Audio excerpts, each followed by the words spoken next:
Voter suppression, an issue that has been steadily on the rise for the past decade, is becoming increasingly widespread, spurred on by false allegations of voter fraud.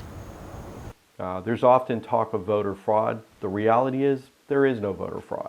In Virginia, we've only had 2 instances of voter issues, and that was Republicans falsifying ballots and falsifying signatures to get on the ballot.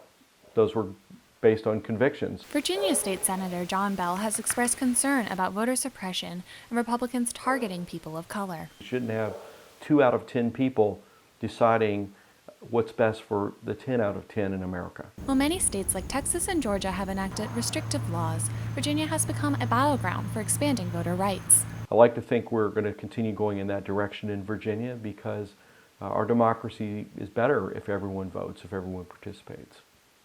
17 states have enacted 28 laws to restrict access to voting, a number that is only expected to continue to grow.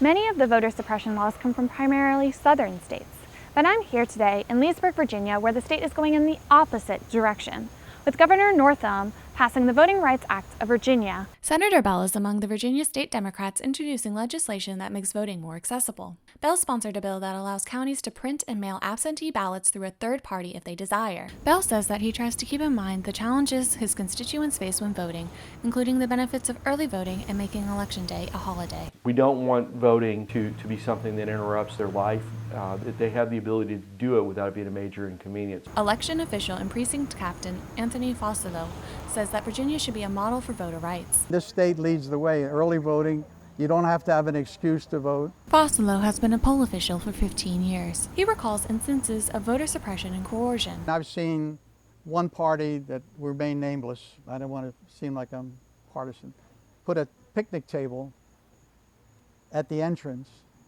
so that people, when they're coming from the sidewalk, had to go around the table, and that's where they grabbed you with the sample ballot. Both Fossilo and Bell expressed that regardless of Democrat or Republican, voter suppression is bad for the country. The arguments against wide participation, I think, are flawed, and if we look at the places who've done it, it's worked out very, very well. I'm Olivia Bridges, reporting with George Washington University.